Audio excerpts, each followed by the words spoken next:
at Vidcon, and I would like to introduce you to Phil Lester.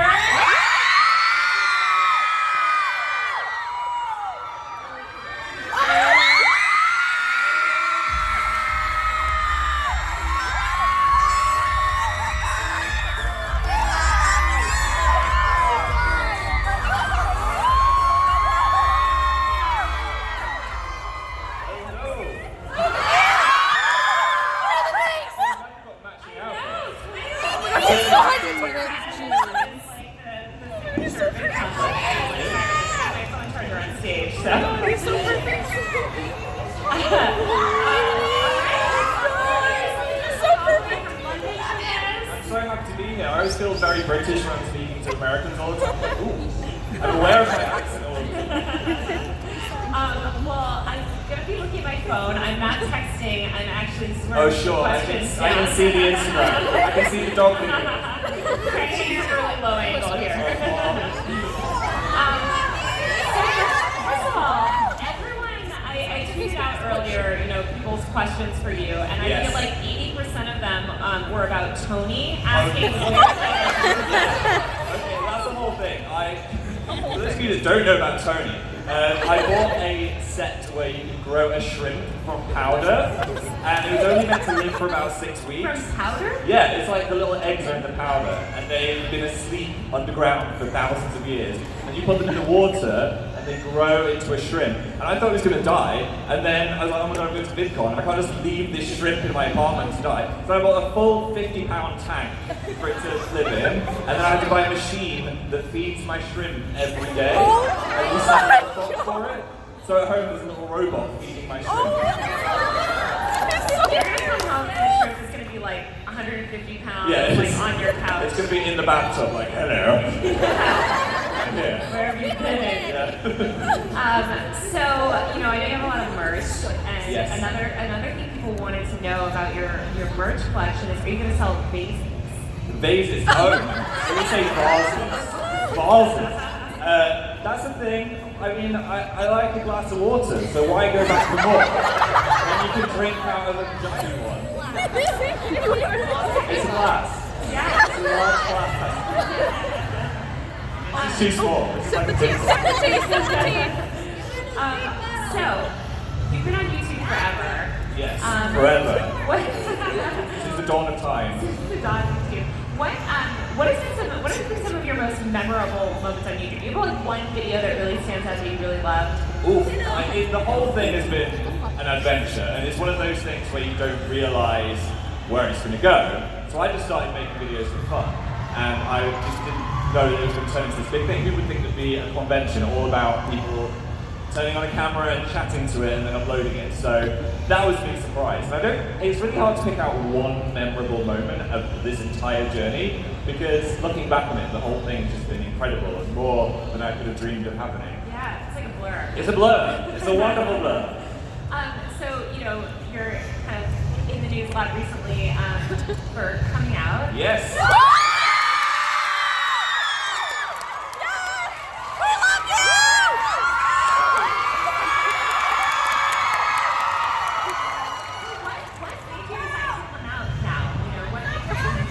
That was the thing, because it was a strange one, because I'd already come out to most of my friends and family like quite a while ago, but it was one of those things that having on the internet, I was like, I don't know if I want to share too much of my private life, but then I also thought that my story might be able to help other people, so I thought, you know what, why not just do it and let everyone know I'm gay.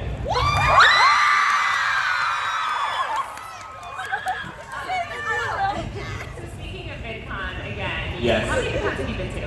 I was trying to think about this earlier. I think this might be my 8th Vidcon.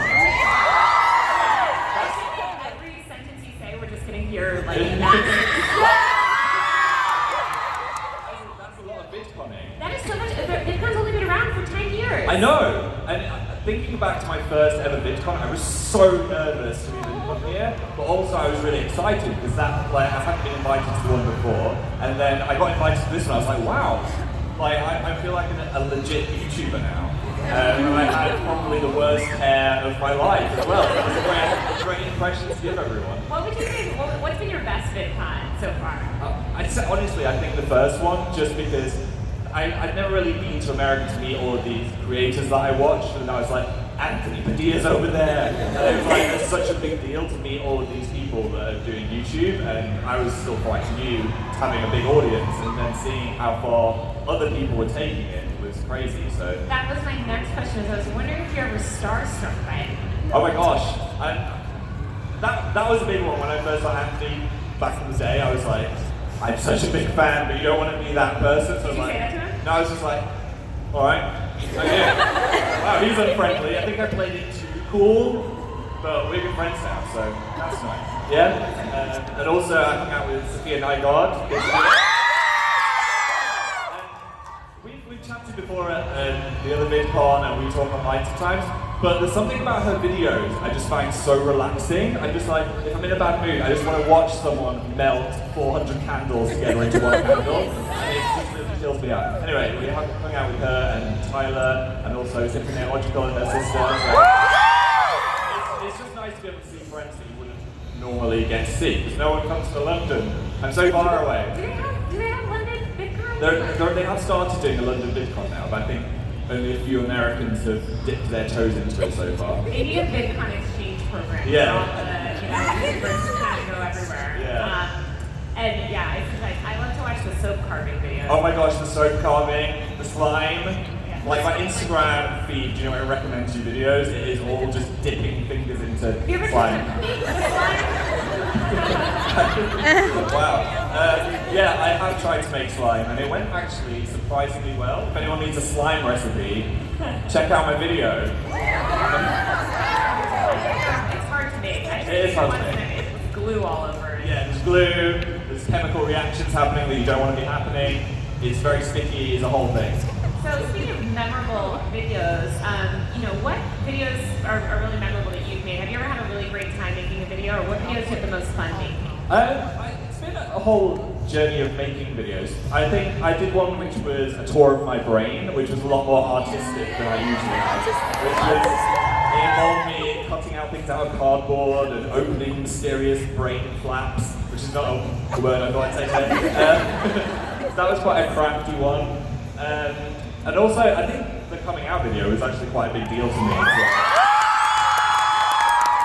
That's probably one that I'm proud of for making, but also one that I was quite nervous to post obviously as well. How long did you spend making it? I mean, like, if you saw Dan's video, he spent months making his video about his sexuality, and that was a whole process. But I was like, no, I'm gonna keep mine low-key, and I'm just gonna sit down and have a chat. But still, when I was editing, I was like, should I say that? Is that okay? Is this coming across right? And then, yeah, so it did still take me a while to, first of all, pluck up the courage to film it, and then secondly, post it. I was like, I don't want to press go. What's gonna happen? Everything's gonna change. But How did it feel after you posted? Like, what was going through your mind? honestly, it was like the reaction I had from you guys, thank you, and also my peers, and also friends I hadn't talked to for years who were sending me messages saying that it had an impact on them or it helped them. So it was actually a really good feeling, and I was happy that I posted it. I love you, Yeah.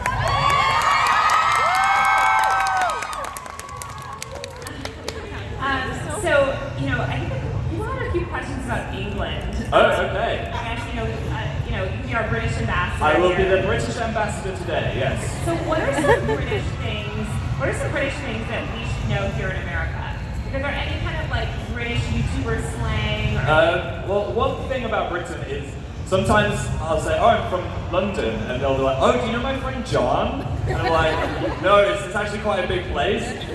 So it's usually a lot bigger than people think, and there's a lot of places, like a lot of people think England is London, when there's so many different places in England. Like I'm from a distant town in the north where we all talk like we're from Game of Thrones, but I've lost the accent now. But yeah, there's so much more to it than just London, and I think if anyone visits, they should totally step their toes outside of the big city.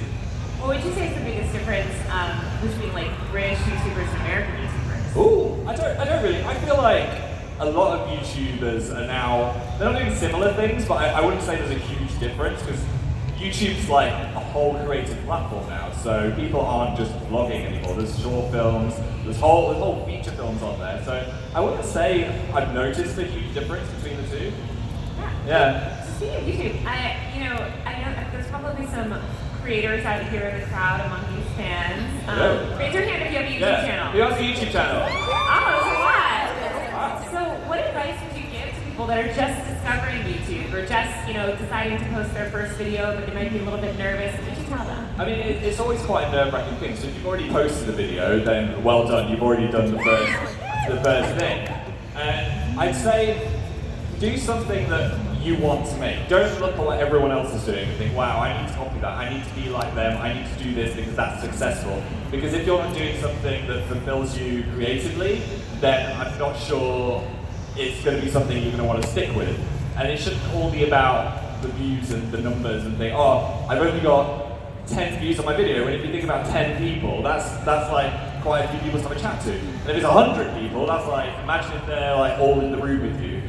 That's quite a lot of people. So I would just say, make something you want to make and don't focus on numbers, instead just focus on the impact you have on one other human, and that might be important to them, and that's enough.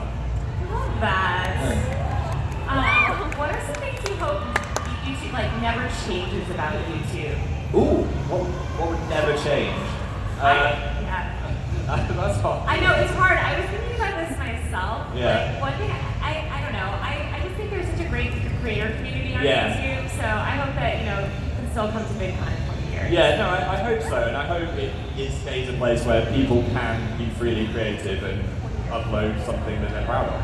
Yeah. So, YouTube also takes a lot of time. It's a lot of time and effort. Yes. You do so many things. You're touring, you've got a book, you got Tony. Tony's the biggest part. How do you balance YouTube with the rest of your life and all these other projects that you got going on? I mean, it's always a bit of a juggling act. Like, there are some YouTubers that are machines and they will upload twice every day or something like that. But I don't upload as often as the standard algorithm would say. If you upload twice a day, then this is going to get you the most views. But it's just a fact of trying to juggle everything, doing some good scheduling, and also not worrying if something isn't on your channel for a week or 2 weeks, because everyone knows that I am doing other things as well, so I'm not always just sat there not doing anything. There's always something going on. You're not just lazing about. I am lazing about sometimes. Let's be real. Yeah. So, what are some projects that you're looking forward to working on? I don't want to be the guy that's like mystery project, but at the moment I'm working on some bigger things, but it's quite a strange position to be in because I don't fully know what they are yet. But I can say that I've written part of a script for something, which if it does get made, will be really exciting, and I have pitched it out to a couple of things. That's all. But yeah, I don't like to be mysterious, but I am working on things. But it's one of those things that I'm not getting too excited about it because obviously it's not a given that it's going to happen. Yeah. Yeah. Do you have any dream projects I've always wanted to star in space movie? Oh my gosh, no, my acting is terrible, so I would never star in a space movie. I could be a robot, maybe. A robot in a space movie. Oh, okay, yeah, just play the robot. I'll play the robot. Let's see your robot moves here. Phil would like to answer another question. Thank you. Oscar, I think a dream project would be something with maybe some kind of movie with a bigger budget where I wasn't necessarily in it, but it was something that I've made, and I could see creations from my brain being made by other people. I think that would be great. So you have a lot of fans here, obviously, a lot of fans online too. How often do you keep track of your fan accounts? Are you one of those kind of people, the YouTubers that do you follow any fan tumblers? No, I obviously look at my at replies on Twitter, and I love to see, especially the creative community out there, some of the art that you guys make is incredible. So that's really nice. But I think it's, when there is a community like that, I think it's good to just let them do their own thing and not be the person looking over it and checking in directs and things like that, because then it becomes something that's not theirs, and it's I'm checking on what everyone's doing, which is probably what they don't want anyway. Yeah. So if they ad reply me, then I'll see it, but if they don't, then I won't. I think there are places that you could go on the internet where you can see people talking about you and things like that, but that's never been of interest to me because I just like people that are interacting with me directly, you know? That makes sense. Yeah. So, what's your favorite? I want you to pull out your phone right now, but just off the top of your memory. Oh my gosh. What's like your favorite meme? What's the last meme you saved? Last meme I've seen. Or saved. Oh, One that you like. the last meme I've saved. Anything involving a dog is my go-to meme. So if there is a corgi involved, that will be saved on my phone immediately.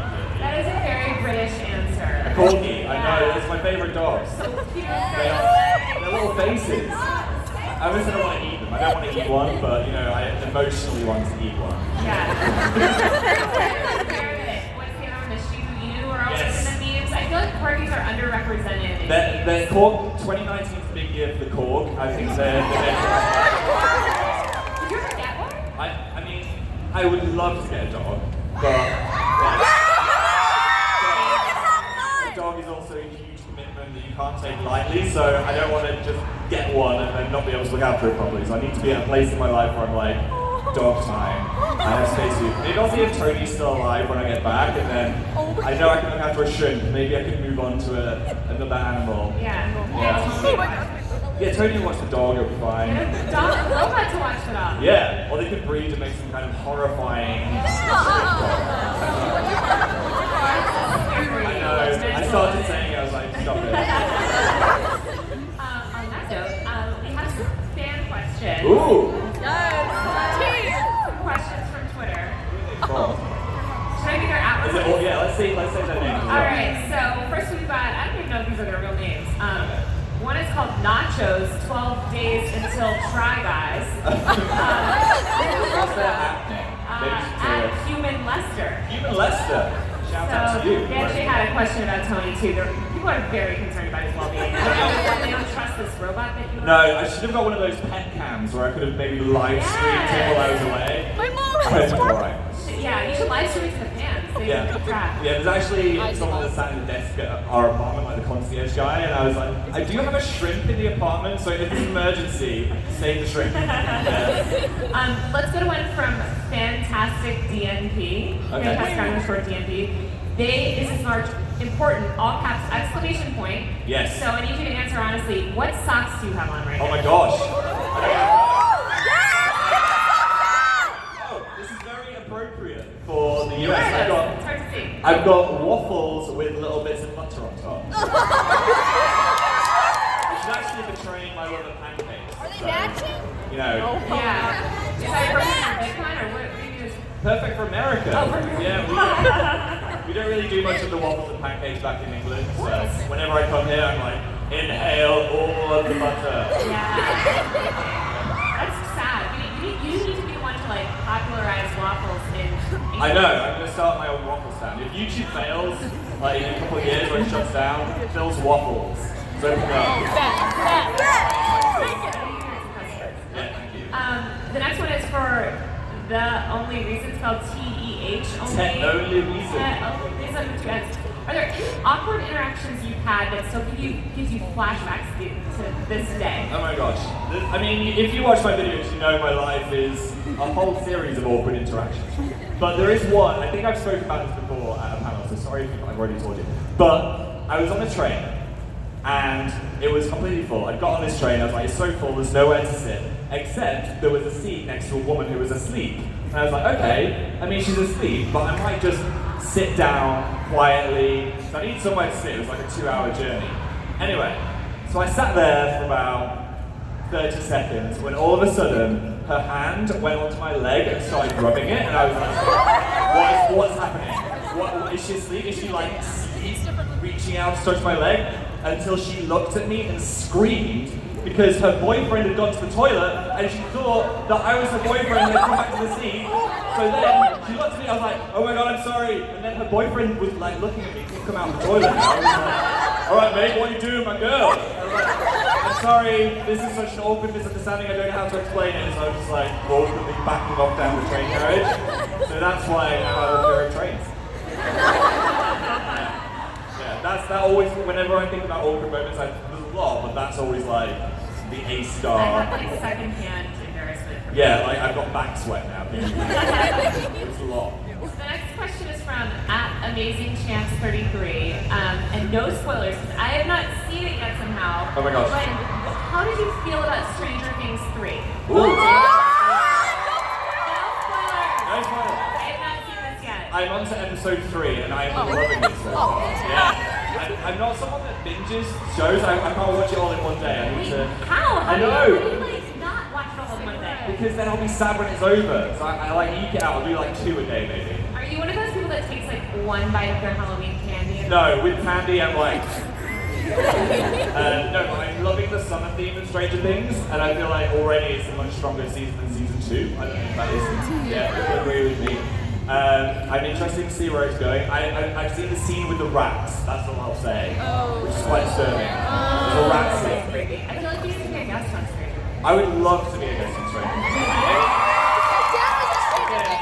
Don't want to ruin my acting. Maybe I could be some kind of alien, I'd be good at that.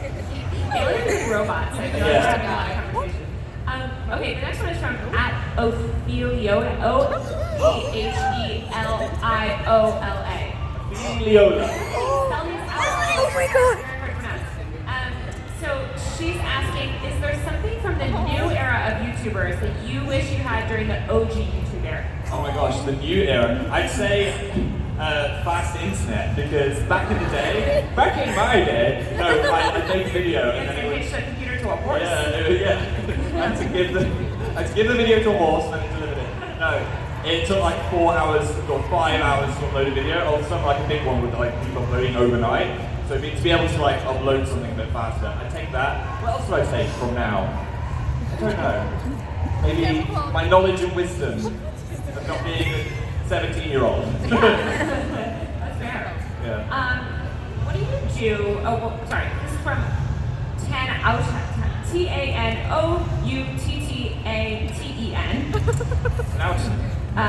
What do you do during a creative block?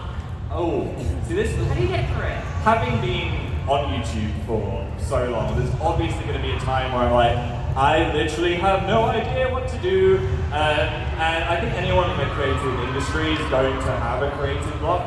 And it depends on the person, obviously. But for me, it really helps to talk to someone. I'm having one now, will you talk to me?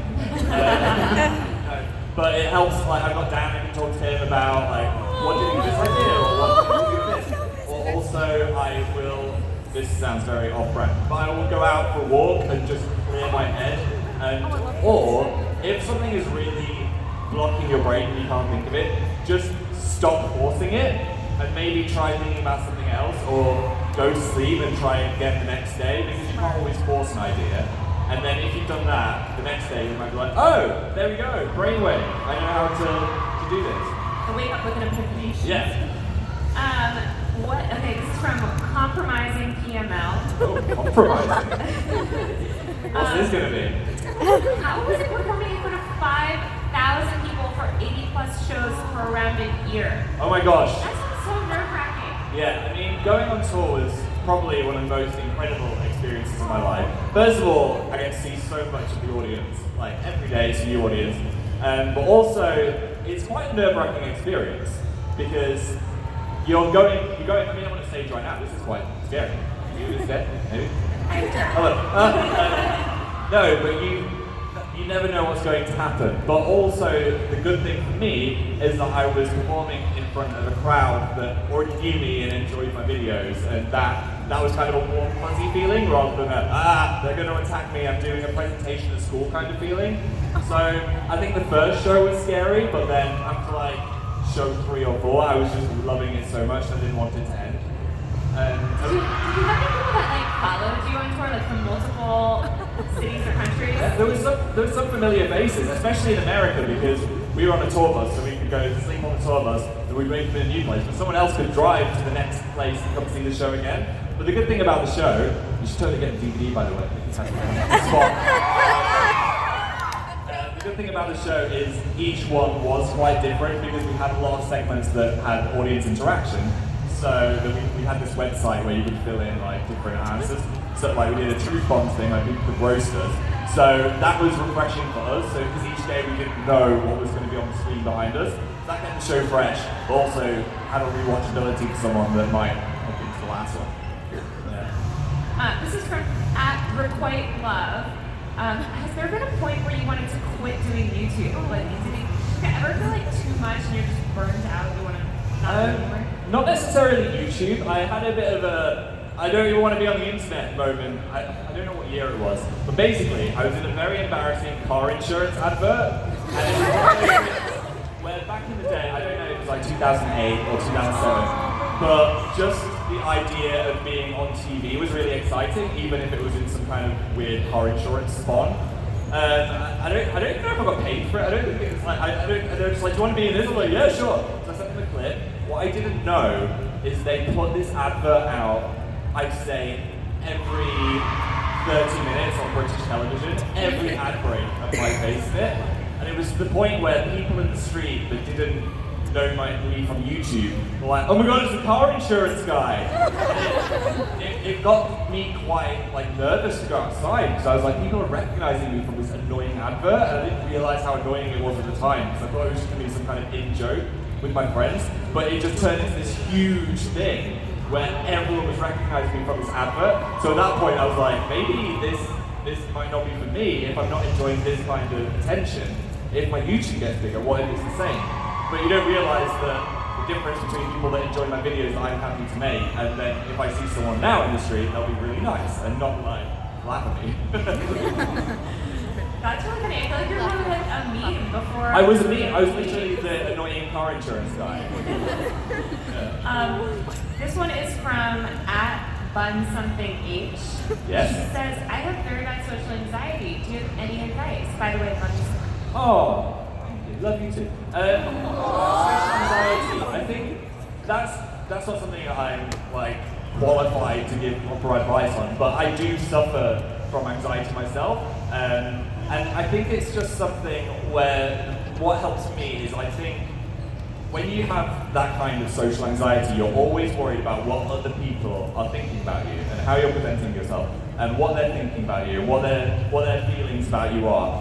But what I've realized, and what is important to realize, is everyone has their own thoughts and anxieties going on in their head all the time, and they're probably not thinking all those things that you are thinking about yourself. So they're like, oh, what am I doing tonight? Oh, I need to do that work. Oh, there's Rachel. Oh yeah, I need to think about that. But they're not like, wow, I hate her hair. Wow, I don't like that. Wow, I'm thinking this about them. And it's just your brain is lying to you and making something bigger than it actually needs to be. That's what I'd say. So I'd say just try to focus on yourself and what you want to do, and just do something you feel comfortable with. But also don't be afraid of pushing yourself out of your comfort zone every so often, just to give it a little test, because you might be surprised of where you can go.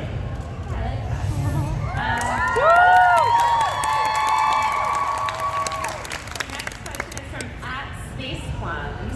She wants to know if Space plums. yeah, a lot of space stuff here. Yes, Robots, aliens. Did you see they're gonna storm Area 51? I saw this story in Area 51. Go do it. Are you gonna? Oh, it's nice if you're gonna join. I don't want to get shot. Army. But both. I mean, once they get the alien out, who knows what's going to happen? I would totally look after one of the aliens, though. I love the meme about the alien that's in the doorway. You have like alien when I'm up at 3 and eating cereal after No, I haven't seen There's that. an alien meme today. It's really good. That's really funny. It reminds me of like the FBI agent in your Yes, computer. that's what it's like. Yeah. Oh my gosh, so I've got a new thing for my computer where it's a sticker and it goes over your laptop and you can slide it back and forth. Yes. Yeah. So now FBI can't watch me.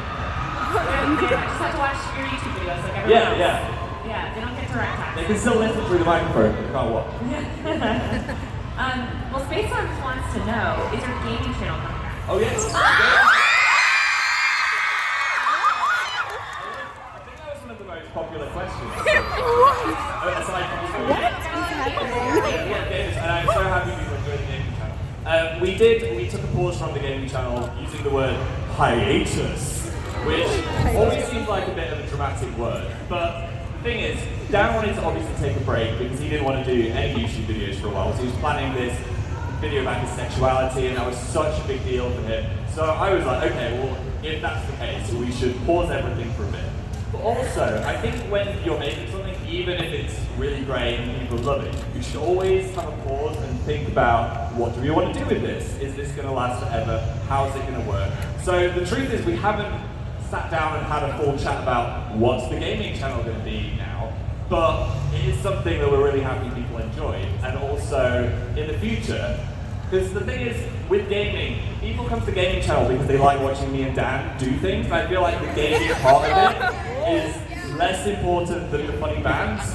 I know some people like the video games, but if you think about it, it's more about being a comedy channel than it is necessarily about serious gaming. We're doing level 7 of this game. So, I don't, it might come back as gaming, or it might even come back as something else when me and Dan are trying something new. Like, we haven't spoken about this properly yet, so that might not be a thing that happens, but it's just, we always want to be evolving and trying different things. So, the answer is, I don't know, it's still on a hiatus, but I'm very glad that you enjoyed what we made so far. What are some games that you love to play? Like, do you still play games on your own? Yeah, I mean, I've been playing a lot of Apex Legends, which just is me. I go around, I'm so terrible at it, but and I just get shot by lots of people. But then in the 1 hour 50 games where I kill someone, I'm like, yes. And I also played Hollow Knight recently on the Switch. That is an amazing game. If anyone's got a Switch, I was also rubbish at that, but I finished it 100%. So I'd recommend that. Hollow Knight. Yeah, you love it. Everyone loves it. So this one is from PJ's Forest Kid. PJ's Forest Kid. Have you seen any celebrity dogs yet? Oh my gosh, there's so many dogs at Vidcon. It's like dog. So many. I can't tell which ones are celebrities and which ones aren't. They're all so cute. Yeah, I've seen some dogs. I've also seen the celebrity pig. Has anyone seen the pig? What? There's a literal pig here. A little one or a big one? There's a massive pig. Wait, like a hog? No, it's me. Like this big. And if I had too much coffee in Starbucks and I'm like imagining this pig, I saw a pig. How do you know it's a celebrity pig and not just a pig attending Vidcon? Grace Helbig took a picture with it. So if you go to their Instagram, there's a pig there, and I saw that pig. But I just had this crazy Starbucks tie-dye frappuccino, so I drank all that and I was like, oh, there's a pig. Am I seeing things? I've had too much sugar. By the way, that is a weird drink. Wait, I was going to ask, I see people like tweet about it. What does it taste like? It tastes like Skittles and banana at the same time, is what I said, but then the cream is very vanilla-y, so it's a lot. It's a lot is happening. I don't know if that sounds... I give it 4 out of 5. Oh, that's At first, solid. like, on my first sip, I was like, ugh, but then I drank the whole thing. What's your usual like go-to Starbucks drink? Anything with lots of sugar, so I was doing the crazy. So this one, we kind of already answered this, but I'll just give you another opportunity if there's any other words of advice Oh, of course. that you would give. So this is from NIAMHH 1408.